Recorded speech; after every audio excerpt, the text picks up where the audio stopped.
Hi, actually, I'm Jon Fox. My company is called Fr8 Network. I just jumped ahead in line because unfortunately, I have to run home. I have a 2-year-old and a nanny issue. So I'm sorry, I was going to do yeah, so I have just wait, you're 44 and you have like a staff of 30 in 2 companies, and my wife has a staff now too. So anyway, life's gotten weird. The least of it is getting into Bitcoin and cryptocurrency. So I have a company called Fr8, right? And we're looking to change the way that freight is booked around the world. So if we talk about a distributed ledger as being like a really good database, that's missing in logistics globally. And when you create $1 billion of efficiency in logistics, you're probably creating tens of billions of dollars of actual efficiencies. I mean, the whole world runs on it. We spend $700 billion a year just moving trucks over the road in the U.S. So these are markets that suffer from opacity, right?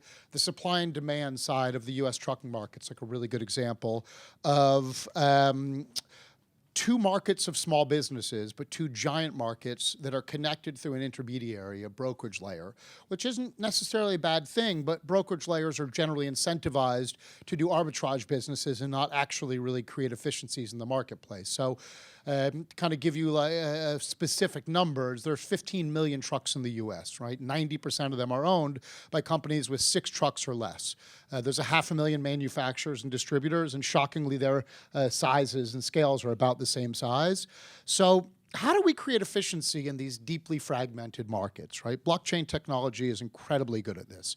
A currency then keeps everything in one ecosystem and actually creates incentives. So by taking ideas like this and putting them into blockchain technology and actually taking that next step and tokenizing them, we're creating incentives for people on the edges of the transactions to actually partake in the entire marketplace and make it better. When we have centralized entities that control marketplaces, we're incentivizing them to shift those markets towards their own profits. But when I'm able to say to, a trucker, that you only make $40,000 a year, but by using our market and making it better, you have the possibility of, interrupting the brokerage market that's taking 20% of your money. And I'm going to incentivize you to earn freight token by bringing other people onto the network, because that'll make it a better place. So I think our big game changer that blockchain also helps with is we're able to do transparent ratings. And that's really what creates a trustful transaction. Ours is an example of like a lot of utility projects that probably do good things, and how you can actually apply it to real world problems. We have a platform launching in 2 weeks, very small one that will then grow out. And, you're able to then tackle problems like trade finance and whatnot. So anyway, I'm clearly like a really big believer in the technology. I'm extremely sorry for needing to run out. Talk about the emissions, the effect on emissions. Oh, God. Yeah, sorry, I got a little distracted. Okay, so I'm not a social entrepreneur. I got into all this to, make money. I then fell in love with the technology, right? The funny thing of my business is there's 30 billion empty miles driven every year in the US, right? If we cured all of that, and we're not going to cure all of that, it's 24 million tons of carbon emissions annually. So I have a lot of friends in the impact space, and some are like actually setting up companies that continually reverberate good things out of them. And some have tried really hard and just, the capital's gone into creating very little good for others. I'm a huge believer in capitalism. Like, just to take 1 second on the bully pulpit and then I'll shut up, is just even the way we're capitalizing this market, right? Are they a good company? Are they a bad company? I'm a firm believer that we're entrepreneurs who are going to be overfunded now to iterate and experiment and figure out what blockchain technology is. There's about 100 companies that have blockchains deployed now. It's very new, right?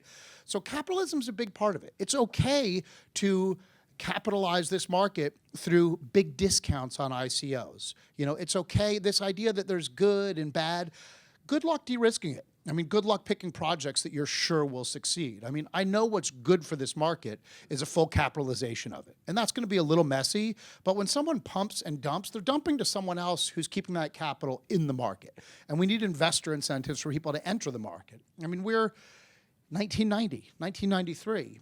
And so I would say just let's be a little bit careful about judging the entire market just yet, and understanding that, look, it's new. And sure, some people are in it just to get rich. Me personally, I will end up with a certain number of freight coin that at the time of issuance is worth less than what I would have made in the 2 years it's taken me to launch this. So it's got to succeed for me to succeed. And I think you'll find that with most founders.